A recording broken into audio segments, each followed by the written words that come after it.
Hello, I'm Lonnie. I'm Amberlicious. We're Untitled Network. This is the second review for Loki. This episode's called The Variant. And, this one was a fun little ride. This was great. I It don't, was such a good episode. I didn't consider this one like edge of your seat, like the first one, but there was so much cool stuff that they showed. He got to finally see that Ragnarok happened. We get to finally see who this variant is, which is Loki, but isn't Loki. Right. We actually see the destruction of Pompeii, which was pretty cool. That was neat. A big revelation that the spoilers, I guess, would be the big one. Spoilers. We get to see that the variant that they're chasing after, this other version of Loki, is actually like hiding out in apocalypse areas, like big natural disaster events. Because apparently you can do anything you want. Yeah. And it doesn't change the timeline because everything's being erased anyway. Yeah. You know? And he discovered that by doing a little bit of research. And but yeah, that's pretty cool. And I want to know, like, what the hell happened in Alabama? It was like a freaking hurricane or something. Yeah, it did look like a hurricane. But it had to. Here's the thing. Something happened there. Not totally sure what. I don't know if they'll ever show it.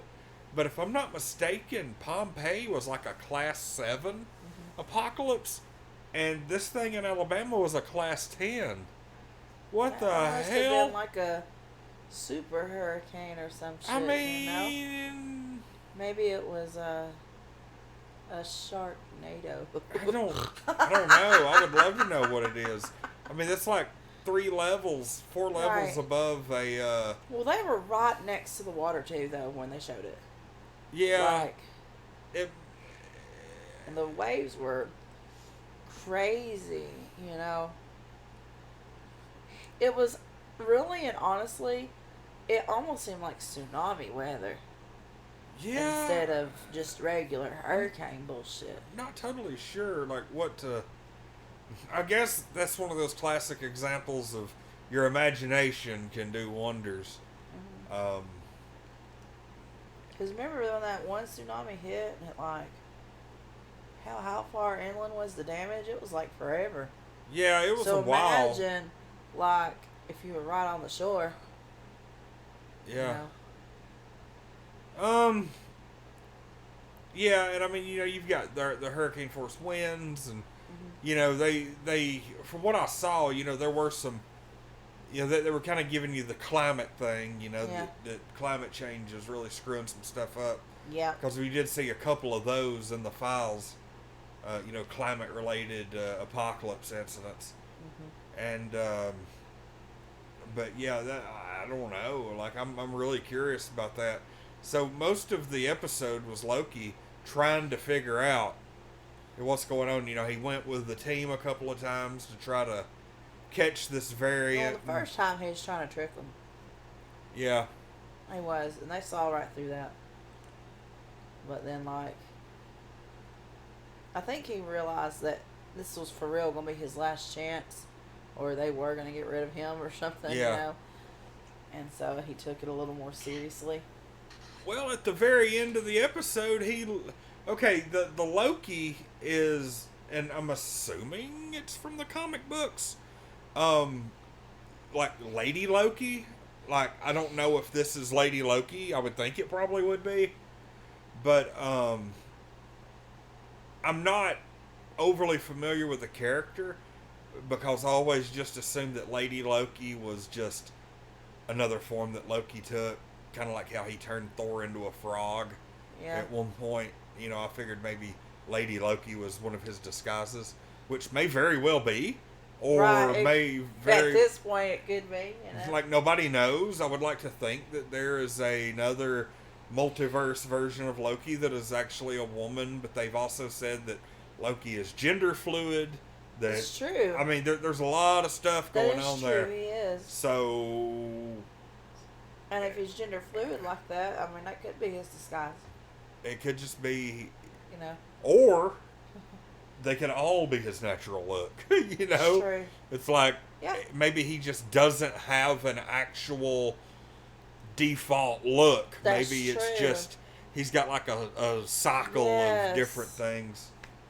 Yeah, that seems accurate. Hell, there's probably a version of Loki out there who's blue all the time. Probably. You know, because he's like a frost giant offspring or whatever. Something.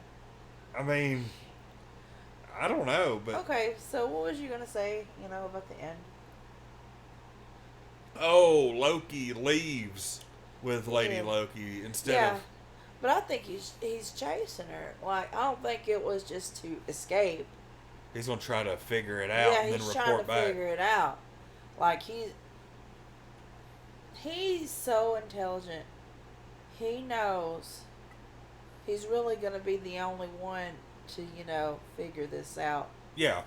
And if he's got all those people following him, he's not... I don't know. Here's what I gather from this. The TVA, their heart is in the right place. Yes. But they are he was right in the respect that they are a full of themselves, overconfident, bureaucratic mess. I also think, like, these people that he's running around with, like the people that wear the helmets and stuff and Yes. go out to the field. I think they think of themselves more than what they really are. I think they're just script readers and do what they're told. Yeah. When they think they're actually doing something and they're not. So tell him. And then Loki is not a script reader Yeah. by any means. He's got a mission. Of course he's not a script reader. It's going to be interesting to see where this show goes, because I think we've got 4 more Right. episodes. I think there's 6. And it's already intense. The probably the biggest thing besides Loki leaving and escaping out with Lady Loki, I guess. Yeah, well, that's what we'll call it for now.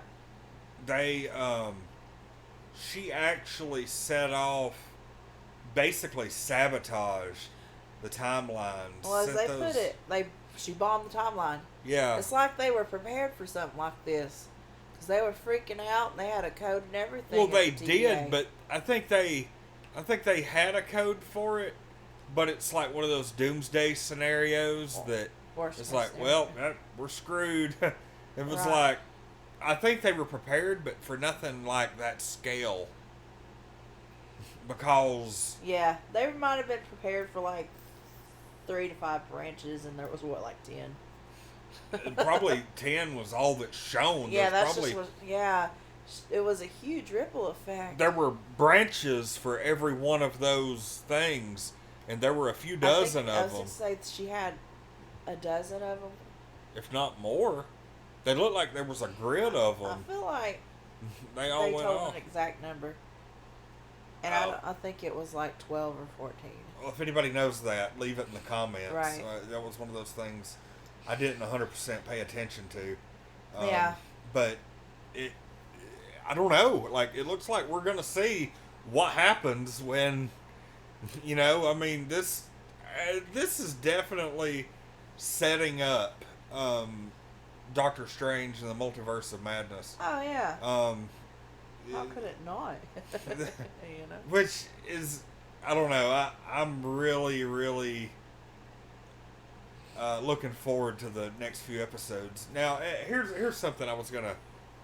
I called in, and anybody who watches UNN on a regular basis knows that I, on occasion, will play online here on the air with my buddy Alex, who is from Hot 100 in Virginia Beach, and I called in. I think it was like last week at some point, and he did it was an unplanned thing. And when I called in, he was wanting me to answer a question. It was Loki is supposedly the highest rated show, or the most watched thing ever on Disney Plus in its first weekend, or first week, or whatever. Yeah. And he was asking me, did you have to watch anything else before this to get this? And to be honest, No, I was like, no, but you really kind of need to watch Endgame to really get the appreciation. That's true. Yeah. Yeah, and I mean... Yeah, you should probably watch at least Endgame. Yeah. If not, Infinity War and Endgame. Yeah. Hey, just go ahead and throw the Thor movies in there, too. Right, because then you get the emotional attachment. Yeah. That's just it. Like, could you watch this as a standalone show? Absolutely. But you're going to get... I don't think it would be as good. No, it won't. You'd get so much more out of it having seen all of the background stuff in real time, and not just, not just the flashbacks and stuff, because this is such a good show, and they did such an amazing job of making you care again about all that past stuff. And it's going to be really interesting to see where it goes forward. Yeah. Because it looks like the multiverse is getting ready to bust wide open.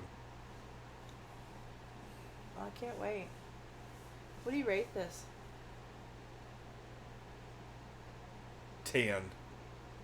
Not quite an 11, but it was great. Right. Same. I give it a 10 as well.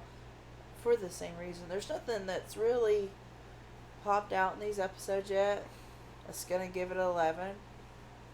But I think that's coming, surely. Surely there's going to be at least one 11 episode in Loki. The best part of these episodes continues to be the banter between Mobius and Loki. Oh, yes. They play so great. So well off of each other. Uh-huh. Well, it's like the lady in charge said, they're a lot alike. Yeah. And they are. They fit very well together. Yep. All right. And across the board. Is that all? I reckon I'm yeah. Okay. Well, we will see y'all next week for the other Loki. I'm trying to think if we have anything else. All of our horror stuff that we're recording right now is being pushed back to October. You know what sucks is, and I'm just gonna say this really quick. I was, we're doing horror movie reviews, so we have lots of content for October, and I'm scheduling them ahead on YouTube.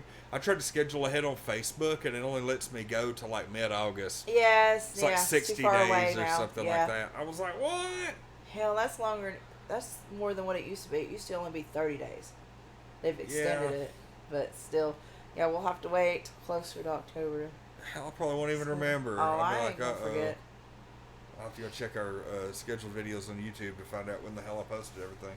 All right, well, y'all have a good rest of the day. We'll see y'all next week for the next episode, which will be episode 3 of Loki. This has been the episode 2 review called The Variant.